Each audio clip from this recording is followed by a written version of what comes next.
Hello, welcome to another episode of Purple Insider. Matthew Coller here, and joining me for the first time ever, because he just moved here to cover the Minnesota Vikings, Alec Lewis of The Athletic, taking Chad Graff's position. And Alec, I have to tell you, it's big shoes to fill. I mean, the writing was fine from Chad, but more so, Chad was the legend of awkward moments around the locker room and in the media room. So these are big shoes to fill because it's been so much less awkward since you showed up.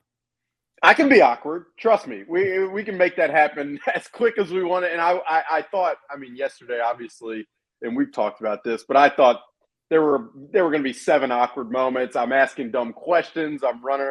No, but it was a good time. And they are big shoes to fill. I mean, Chad tweeted yesterday, I think after seeing what Justin Jefferson did in the first half, that there wasn't a Patriots receiver that I think had recorded more than like 55 yards in the whole game. He's like, what am I doing? Chad, I've got a lot of respect for not only having to now deal with Bill Belichick, but obviously what he did here. And he's been, honestly, couldn't have been better and more helpful. And so on a serious note, I'm appreciative of kind of the help he's provided and the experience that he had on this show before me.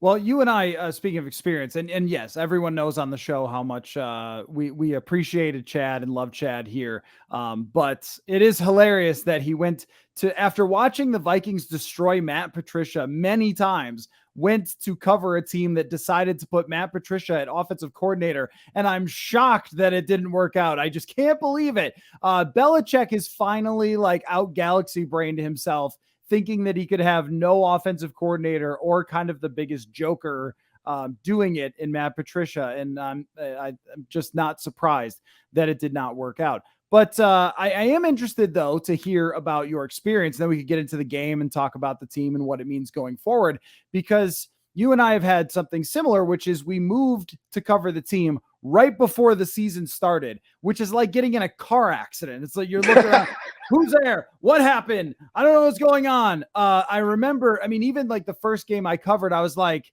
Eric Kendricks, is it a C or is it a K? Like ERI, you know what I mean? Like you don't know anything about the players. And then you're asked to start actually doing reports and putting stuff out without the benefit of seeing all of training camp, and then thrown into the NFL locker room experience, which is very different from what you did before in covering the Kansas City Royals.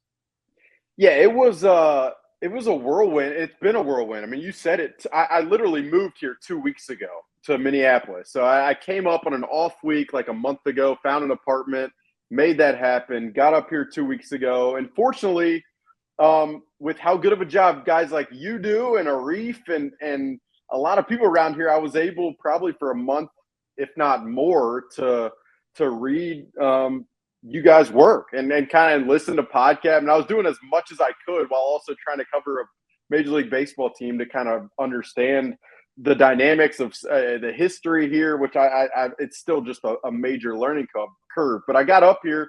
I'm fortunate. My editor threw me in the fire the first week. It was like, yeah, go write 2 stories from interviews. So I was, I think a couple times I was like, and the Royals should have Ezra Cleveland at left, the Vikings, excuse me.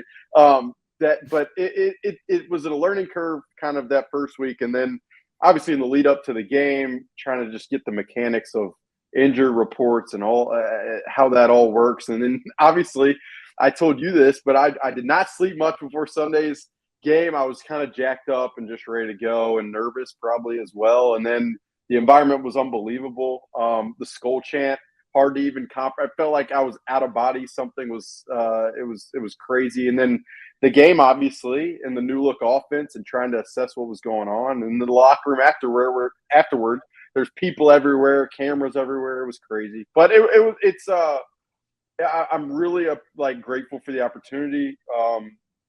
It will probably take me some more time to really get my footing, but it's a lot of I've met a lot of really good people, and I can't thank really everybody enough for how welcoming they've been. So as hectic as it has been, it's been really fun, and I'm just pumped for these next few weeks.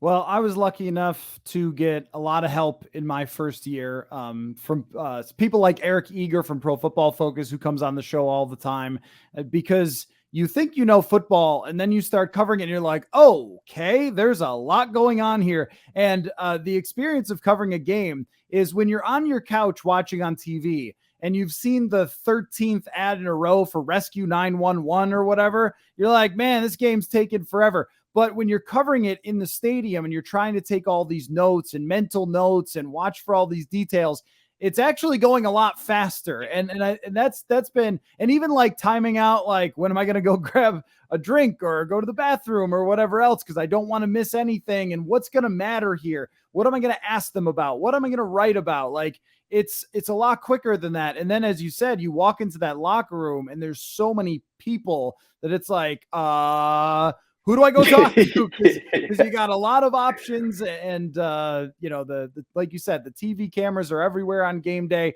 so it's really an overwhelming experience. And you're not the only one that's like exhausted after game day. It's not. Baseball moves at a different pace, because I did minor league baseball when I was first starting out in the industry, and it's like, everybody kind of meanders around for batting practice. You talk to some people and so forth. The GM is just like available to talk to or whatever. It's very different. But I was curious about like your thoughts on just the Vikings-Packers part of it specifically, because to everyone here, that is a massive deal. Like, the state is in euphoria this morning now that the Vikings have beaten the Packers.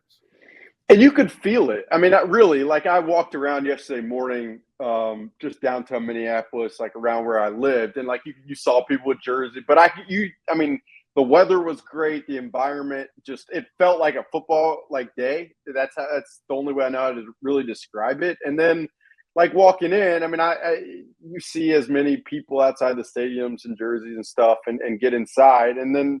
It was just unbelievable. The atmosphere was amazing, and you said it. But like, I come from Kansas City, where I covered the Royals for 3+ years. And I've attended a lot of Chiefs games, not in the media coverage seat, and so that environment is crazy. But I was blown away by so many elements.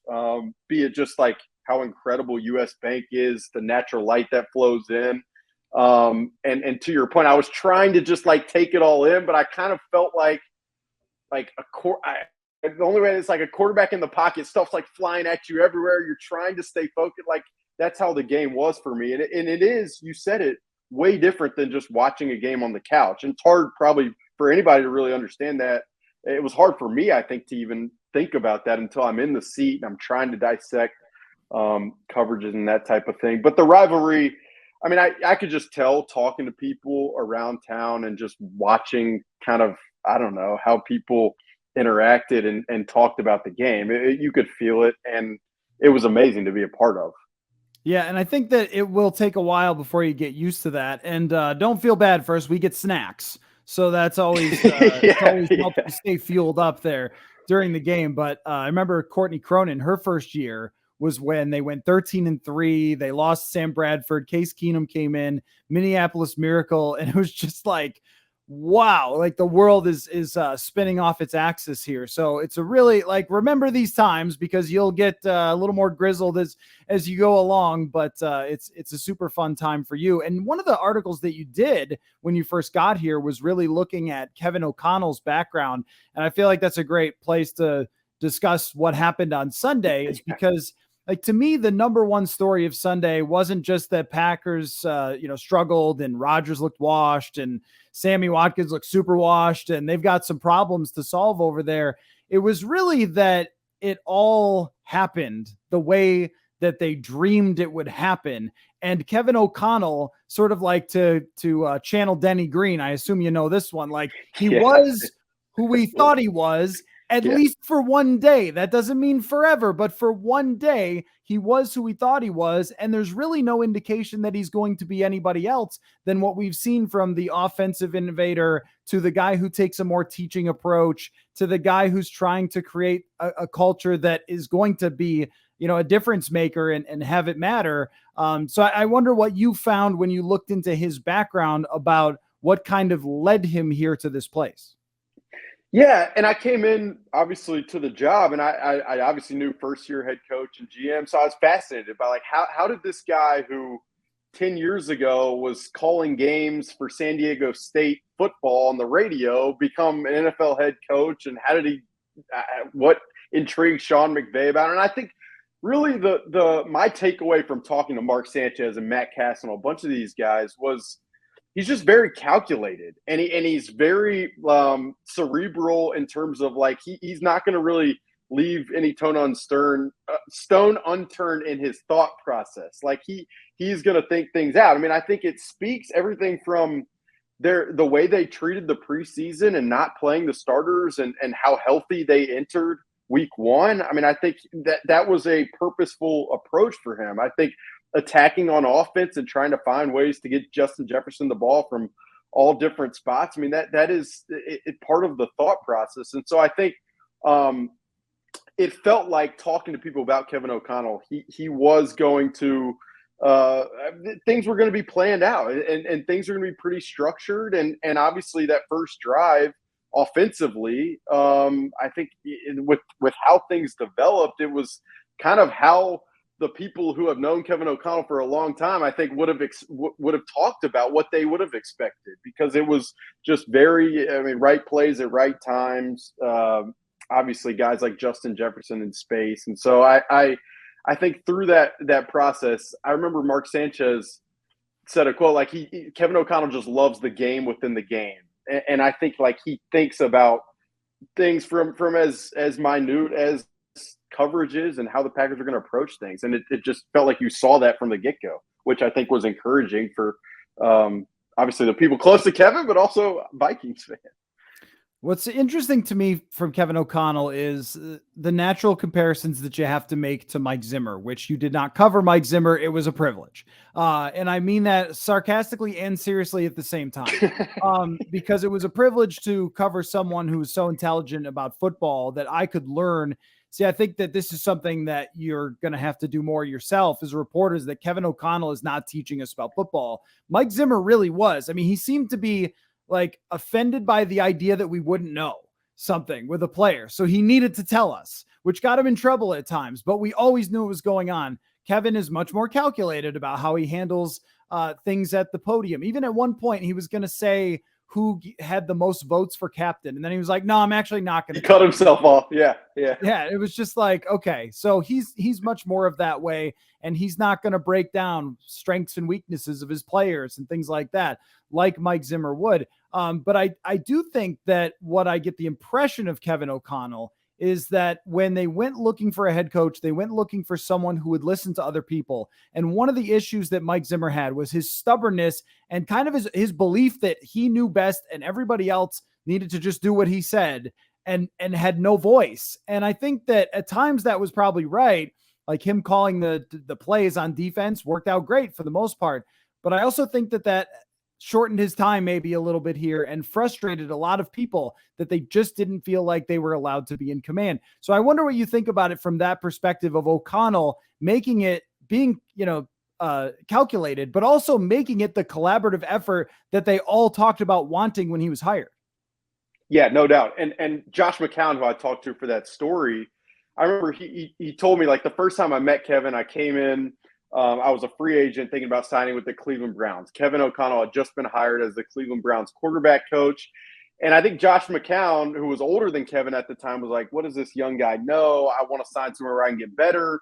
And it wasn't like Kevin got on the whiteboard and started drawing things up, and it impressed Josh. But even more so throughout time, I think Kevin's ability to be like, okay, this is what I think in terms of offense, but also, like, Josh, what works for you? Like, what do you think about it? How do you what do you like about the favorite coordinators that you've worked with? And I think that collaboration, Josh McCown said, it was like that impressed me, that a guy that young with the ideas that he had would also be as willing to learn as he was. And the other thing I think is notable is Kevin O'Connell spent time around so many different types of NFL players as a backup quarterback. I mean, he was obviously in the quarterback room with Tom Brady when he got drafted with the New England Patriots. But then I guess 6 years later, he's like in a classroom in San Diego trying to help Johnny Manziel learn about defensive schemes. So it's like way different types of personalities. And I think he's been, since he obviously got this role here in Minnesota, he's been very, to use the word again, calculated in terms of he wants it to be kind of a player's own type of locker room. And he has like a group of players, leaders that he speaks with, I think, on a weekly basis to try to get the vibe of the room. And I think something that he probably took from the Rams. But the collaboration is there. And I think it's going to continue to be really important, especially with Kirk Cousins at quarterback. I mean, Kirk talked about it. It was like their first real run through in terms of Kevin as a play caller and how Kirk kind of fed off that. And I think that's going to be an ongoing thing. It's not going to look perfect all the time, especially I think early in the season. So how that develops, I think, is going to be fascinating to listen to from both those guys and how they discuss it.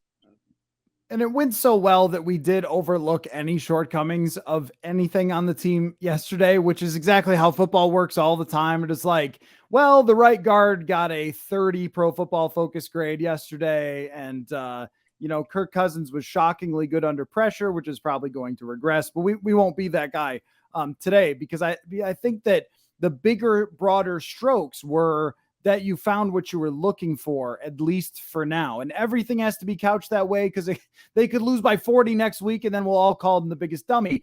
But in general, if you were betting on that, you would not say that that's going to happen. That I think when the biggest moments come, having players take ownership over it and, feel like they're a part of that process probably does matter. It's like I don't think that this stuff was decided on a total random. And he just decided like, oh yeah, you know what coaches should do? They should be like cool with their players now. I think that it's a little more scientific than that, of making a decision to have someone like Kevin O'Connell. And boy, nobody was happier to talk about it than Kirk Cousins. The first time I have ever seen Kirk Cousins talk about his coach that way. Basically, when it came to press conferences, Kirk Cousins and Mike Zimmer did not exist to each other. And if you asked Mike Zimmer about Kirk Cousins, he'd be like, yeah, played good. Missed that one read though, but like it was fine. And with Kirk, we just didn't even ever really discuss the head coach. It was much more the offensive coordinator, because you knew that A, their relationship was either non-existent or not great. But B, it was like, Mike Zimmer really didn't have anything to do with Kirk Cousins. It was entirely, hey, Gary Kubiak, you go handle it. And I thought it was telling that Kirk kind of really wanted us to know that he was very happy with the way that Kevin O'Connell has set things up. Now, I guess my question to you then is, do you think this will all matter? Because I tend to think the answer is yes, but I also think like, let's not be too much prisoner of the moment here, because it's not like Kirk Cousins has never played a great football game before. He's played a lot of great football games since he got here. Yeah, and I don't want to come off as too naive or ignorant. I know some of the history, but I've listened to you discuss it or but I do think it matters, and I think it's going to matter going forward, because I mean, I don't know. I think in any, and maybe it's naive, but I think in any line of work, I mean, if you're able to kind of challenge the people, the leaders, if they're able to communicate with you, and that line goes both ways to push each other to be the optimal result that you're seeking, I think it's a benefit. Now, look, yeah, I don't think defenses are going to struggle to locate Justin Jefferson to realize that he was on the field as much as the Packers did. I don't think teams are going to leave their best corner away from Justin Jefferson if they can help it moving forward the way the Packers did. But no, I thought it was interesting. Like, even before the game yesterday, I was just very in tune just to observe what was going on. And like, obviously these teams run through their offenses pregame, prep the whole thing, but you could see Kevin O'Connell after every like sim play that Kirk Cousins ran out on the field, like 30 minutes before the game, Kevin O'Connell was talking to him about it. They were going, but there was like an active communication after each rep before the game in a way that I just thought that was notable. And maybe it happens all the time, everywhere, what have you, but it looked like they were in lockstep in a way that I think for Kirk to have the season that he needs to have, for the Vikings to be as good as fans here want them to be, I think it's going to be important that continues. No, I agree. And it was not something that we saw here, of course, with the head coach. I think it is common around the league. I mean, that's what you want to see is the head coach and the quarterback really in lockstep together and discussing what needs to happen and everything else just for the next sequence. And I think that one area where it might help a little bit is when the coach has the quarterback's back, it just gives power to everything the quarterback says and wants, right? Where it's like you just set the tone. And I'm trying to think of like a babysitting example or something. Like if your babysitter doesn't like one kid, or if your teacher in second grade doesn't like one kid, the rest of the students will just sort of will like turn on that kid or not take that kid seriously if the teacher is like kind of, whatever, like making fun of him or whatever it might be, right? Or going after him all the time. Well, the other kids are going to kind of look at it that way too. Now, I'd like to think that everyone's more adult than that, but it is pro sports, so not always. So I think that if it's like very clear that the coach is on the same side as the quarterback, it's everybody else has to fall in line. And that was the case for Tom Brady and Bill Belichick. Tom Brady is clearly better at football than Kirk Cousins by kind of a lot throughout his career, but no one ever questioned who was in charge. And I think if we're looking for ways that it can matter, that is definitely a way. Now, from other things that happen, you mentioned one of the most shocking things, and I'm trying to find the numbers on this for the matchup, but Jair Alexander not matching up with Justin Jefferson was completely stunning, and I don't understand it at all. In fact, none of Jefferson's targets went well. He was being covered by Jair Alexander. Such a strange strategy for the Green Bay Packers yesterday. And when we talk about things that probably will change in the future, I don't see Philadelphia saying hey, Darius Slay, go sit in the stands and watch all your friends get toasted. Like, I don't think that's going to happen.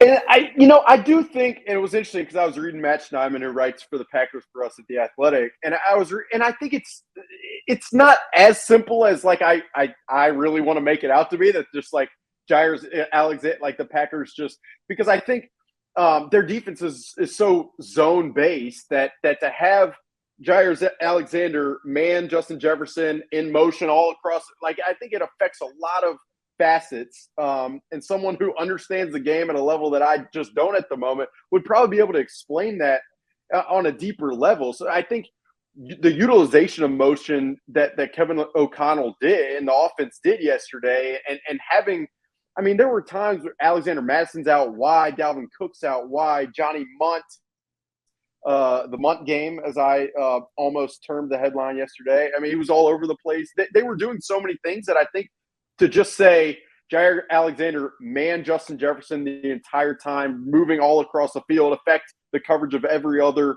DB on the field. I think it's a little more complex than that. But to the initial point, you have a guy who's paid a lot of money to play cornerback in this league for reasons that I mean, even Vikings fans and Justin Jefferson has seen in the past, who wasn't on him for a lot of that game. And so it is curious for sure, as Justin's running these deep overs after one after another wide open. It was wild.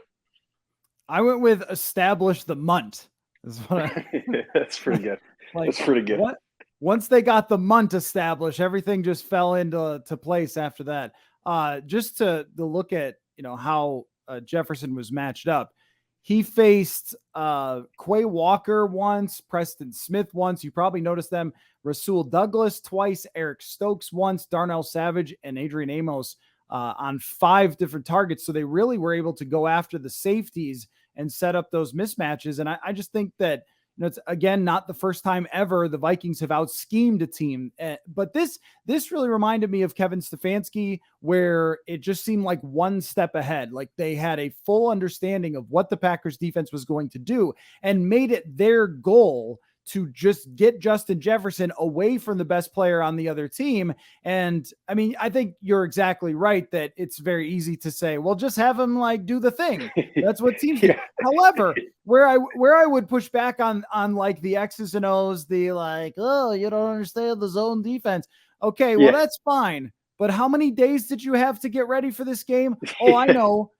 Between Kevin O'Connell's hire, and he was clearly going to bring the Rams offense, And yesterday it was 207 days. You had 207 days to get Jair Alexander ready to cover Justin Jefferson, and you didn't do it. And the Vikings took full advantage. So I think we can be mind blown about not only like how bad that was for them, but also be impressed with how good it was for the Vikings to have that tact where we are not going to let Jair Alexander slow down our guy.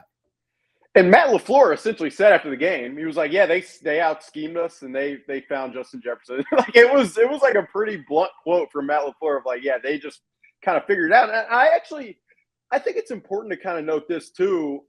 Wes Phillips, who had obviously been with Kevin O'Connell on the Rams staff, coached from up in the booth and has that perspective, and they have familiarity working with each other in game, making in-game adjustments, Kevin O'Connell and Wes Phillips. And I think that matters, like to have a guy you can trust from up top observing coverage. I really think that it's a minor, probably little detail of it, but that trust, I think is so important, especially without the experience that this offense had. So just an element of it that I thought about, like they're continuously moving guys around and finding Justin Jefferson. And I think that it was a collective effort. Now, the question is, how soon is too soon in the following week to move on to the next game? Because we're recording this on Monday and the game is a whole week from now. And yet I still want to kind of push everything forward to like what things can they carry over and what things are maybe not as easy to carry over. I mean, I mentioned the Kirk Cousins pressure numbers were good. I don't expect that to happen all the time. And of course, they're going to have Darius Slay covering Justin Jefferson one-on-one. That is pretty much a guarantee. And he used to get annihilated by Stephon Diggs. So that will be kind of another thing where it's like Darius Slay versus the Vikings top wide receiver will be a huge matchup. But I also think the offensive line of the Vikings versus the defensive line of the Eagles is going to be fascinating. And I walked out of there feeling like the Vikings offensive line had really just done its job. And that at this point is an incredible compliment to the Vikings offensive line. Now, PFF was not super impressed. They had them 22nd for an overall grade. So is our perception right that they did a good enough job and they should be better and they should be okay? Or should we pause just because Cousins made some plays under pressure? And had he not, then we would have said like, oh, the pressure got to Cousins, the line let him down, et cetera, et cetera. I think pause a little bit just because one game is just not a huge sample size. I think if there was one major concern up front, obviously you already mentioned it with PFF grades on Ed Ingram. I mean, he got, I think in back-to-back drives, he kind of got blown up by Kenny Clark. Now, again, he was facing Kenny Clark in his first ever NFL game starting at right guard. So there's just a lot of nuance and context that to me, as much as they did hold up and allow Kirk Cousins to do what he did, I think it just more sample size is going to be important to see. I mean, Brian O'Neill, you asked him after the game last night about going up against the Packers D line and their violence, and he said we're violent too. Like we're committed to being better. You asked him that question, and I thought the response was telling. Now, more sample size against teams like Philadelphia in Philadelphia are going to further answer whether it's true or not. The lowest graded offensive lineman on the Vikings was not Ingram, despite scoring a 30. So you can just do a little calculation in your head about what you know about the Vikings offensive line, figure out who that was and how bad it was. A hint right in the middle. So that to me continues to be a weakness. Like I know that Brian O'Neill was very confident when he said that. And I thought Christian Darrisaw played a really good game. The numbers back that up, that he was the highest graded pass blocker on the team. And everything that I saw from Darrisaw this year suggested to me in camp that he was ready for this. And he seems very confident. We talked to him yesterday after the game that like his attitude and just like his body language and everything else, when you talk to him, is a lot different because of all the things he went through last year. But I think this continues to be a weakness. On the defensive side, I also look at what Philadelphia did with A.J. Brown. And this is where the true proving ground will be for them. That is an elite receiver who they paid a lot for, and they will throw that man the football. And who do you have to cover him is the question. Andrew Booth goes down yesterday. You've got Dantzler and Peterson, of course, and Sullivan. And these guys, like, were not tested at all because Rodgers didn't trust his receivers and might go to their team and ask for all of the receivers to be cut after yesterday. Just as frustrated, as upset as he was. That's not going to be the case with Jalen Hurts throwing to A.J. Brown. Well, the first thing, it's funny, you said Sammy Watkins earlier, like maybe in the first 5 minutes of this podcast, and I was just like, wait, was Sammy Watkins on the field? Like, I honestly don't remember seeing him, which is reflective, obviously, of that wide receiving core. And the first drop was something unlike you'll usually see. Maybe for them, you'll see it. But, no, I think the secondary, they will feel the pressure here, and I think it's going to the onus is going to be on the pass rush a little bit against a really, really good offensive line, obviously, that the Eagles have. So it'll be a tough test. We haven't talked much about what Harrison Smith did yesterday, but I saw some tape and obviously was flipping through Twitter and some people highlighting some of his kind of reading Aaron Rodgers' eyes. I think he's just going to be crucial against A.J. Brown, against the Eagles' passing attack. And it's a proving opportunity for Jalen Hurts. He's going to have to do it without Jalen Reagor, so that's going to be something that we'll look for. It's the Jalen Reagor return game. But no, the defense, it'll be kind of interesting. Cam Dantzler, I thought, held up well yesterday, but the Packers receiving core is what it is. So another test for him. Just another probably way to evaluate what this team is and can be. And as we're going over some of the things that stuck out on the D-line, Delvin Tomlinson's performance, the fact that they moved him out to slam into tackles to then create pass rushing lanes, I thought was very creative. There would be no use to doing such things when the Vikings had Everson Griffin there. You just want him to rush. But with pieces that move around, I thought they were clever, maybe outsmarted themselves a little bit with Danielle Hunter over the A-gap. I don't think you need to do that. Just like, let him go off of his edge where he's gotten 14 sacks a couple times. But I think that it's like as it goes week to week, it's really going to depend the most on just whether those guys get pressure more than anything. And also, like, we never talk about Harrison Smith on the show because it's just Harrison Smith. He's just Fair. That great. He has been he's still Harrison Smith. He has played mind games with Aaron Rodgers for I don't know how many years. That has kind of been like a one-on-one matchup in itself with Rodgers versus Harrison Smith. So yeah, I'm glad you brought it up because it's like you're getting new eyes on one of the superstars of the NFL that no one really talks about because he's a pretty quiet guy. Yeah, I was just blown away, really, like watching him live and just he seemed to be everywhere. And then some of these clips that I've seen him like lined up on one side over the tight end, seeing the tight ends blocking, drifting to the opposite side. I'm just like, again, you guys and Vikings fans who watch us every year have seen this for a long time. But, it was fascinating. And I think the point you made about how much pressure guys like Danielle Hunter and Zadarius Smith can create and whether they can stay healthy for an extended period, it's a huge, huge element to this team's potential, in my opinion. And, Kirk Cousins, one of my favorite lines of last night, was Kirk Cousins referenced a line from another coach that I think said, he said, like, I would do anything in my soul to have two pass rushers or something of the sort. It was hilarious. But I think it's going to be important. And it'll be an interesting test against a running quarterback like Jalen Hurts.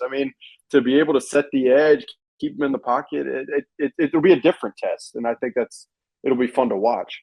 That's for sure that it's a very different quarterback than Aaron Rodgers and everything. Like PFF has studied this and found that how your secondary performs is more important than your pass rush, but it's hard to connect the two or disconnect the two because everything is faster for the quarterback when he knows that rush is coming, and there's a psychological element to it. And I think we're clearly going to see that because it's a little rickety, I still think. And it's like they're asking Harrison Smith to cover up for it. They're asking Zadarius Smith, Danielle Hunter and Eric Kendricks and Jordan Hicks, who deserves credit for playing a great game yesterday. All of those things kind of have to cover up for. We're not really sure how this is going to go. And we might be talking a little differently about the secondary if Christian Watson catches the 75-yard touchdown. So I have one more question, then a little game for you before we wrap Okay. up. The question is, it's a oft asked question on this show is, how many wins you think they'll finish with?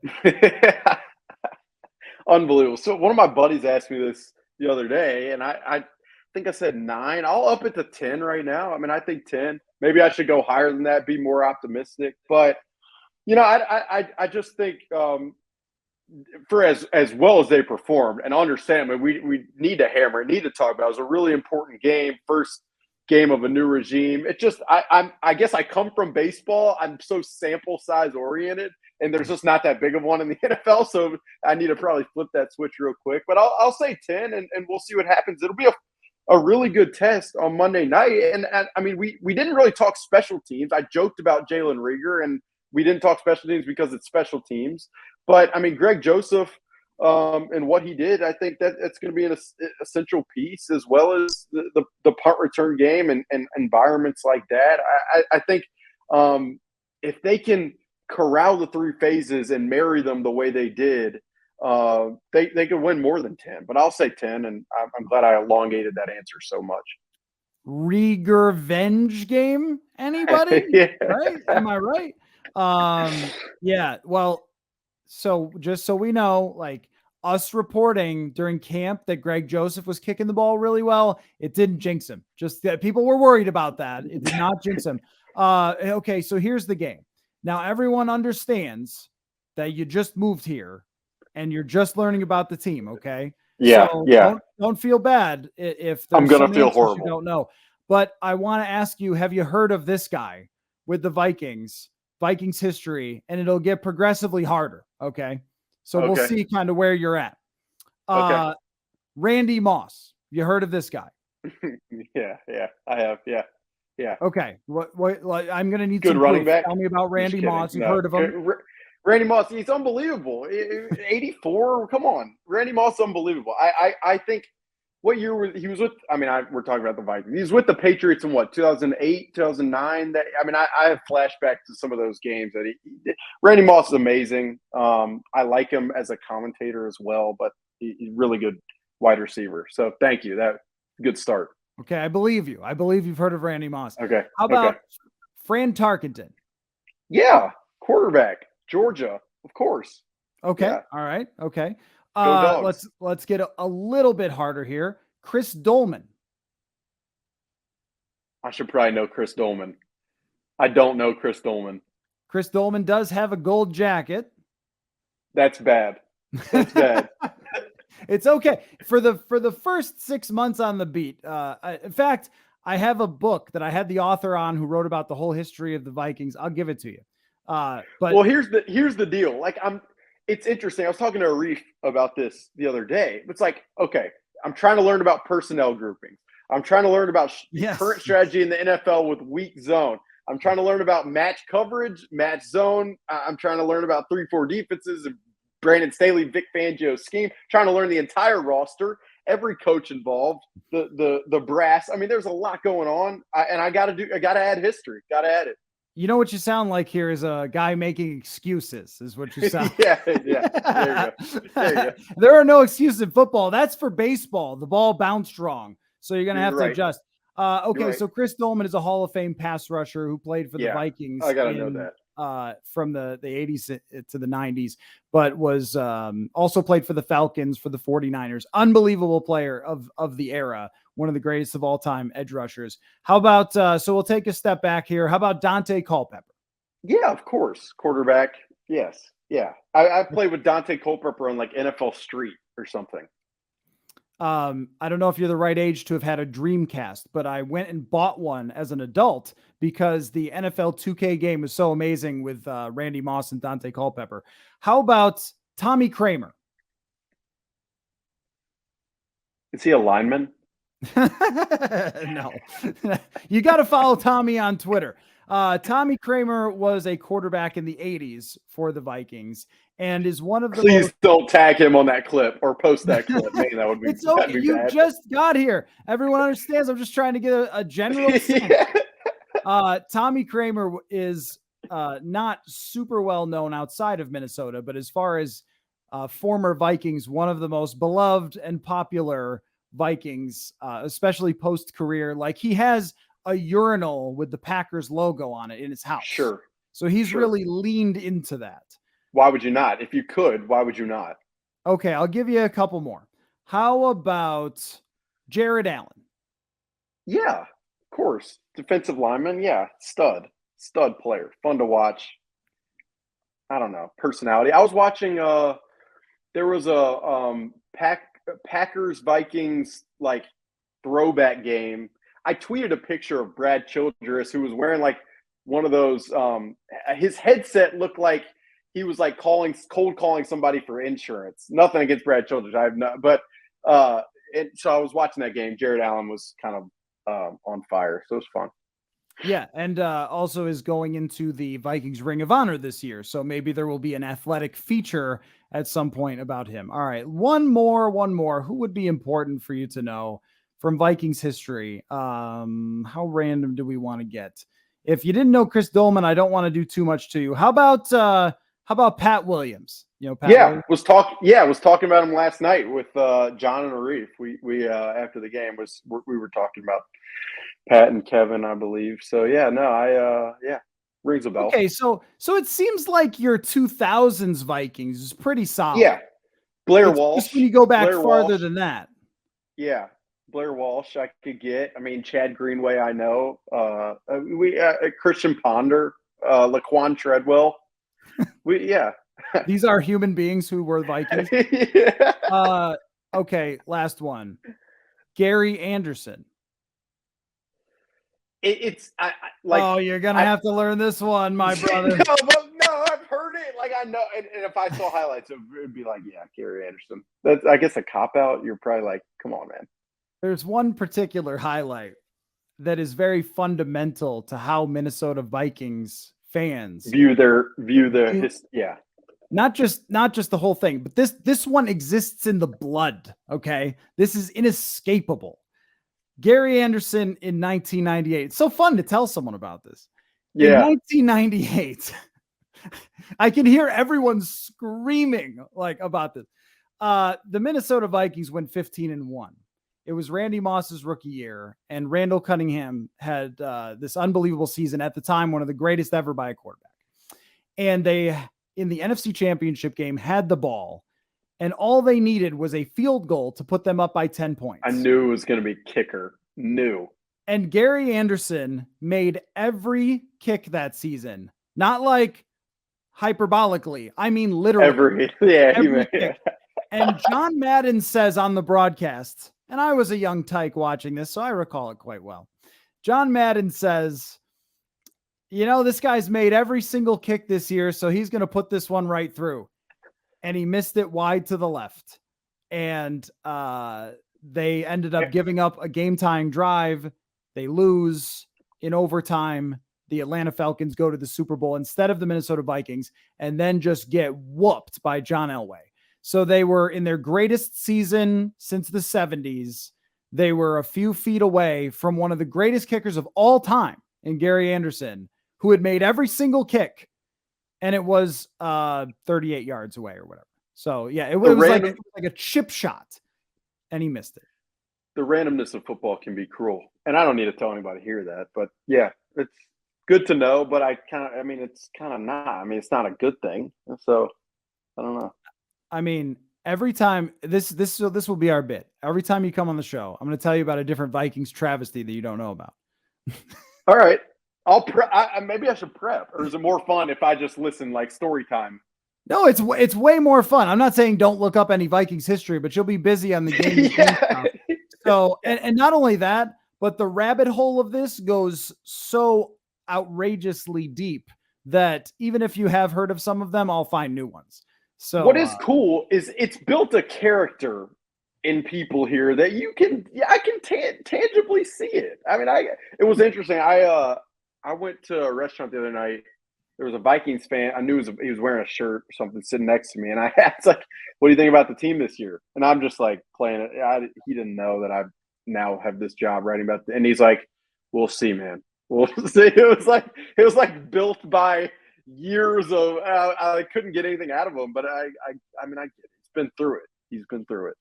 He's been through it. Yes. Somebody tweeted me yesterday because I said, "Oh, this Viking win means whatever," and there was like 2 minutes left, and somebody tweeted me like, "Stop it! They could still blow it." And like, okay, maybe not quite to this level, but I feel you though. I get why you're saying that. Yeah. So the levels to this go beyond your comprehension. So we'll have story time at the end of every episode that we do in the future. Alec Lewis, is it just Alec Lewis on Twitter? What's your Twitter? Alec underscore Lewis underscore with a C, which you have to tell everyone. Yeah, love it. And thank you, Mom and Dad. I appreciate you guys not just doing an X, making my life way easier. But no, it's built character. It's your thing. Like everybody has their thing. Dane is a hilarious golfer, so we call it Mizutani Golf. Like everybody's got their thing. So you as C and not X is your thing right away. So Alex, great to get to know you, enjoying having you on the beat, and we will do this again for sure. Thanks a lot for your time, man. Of course, Matthew. Thanks for having me. It'll be a fun week in Philadelphia. Fun night in Philadelphia. I'm excited. Thanks for having me. That was fun.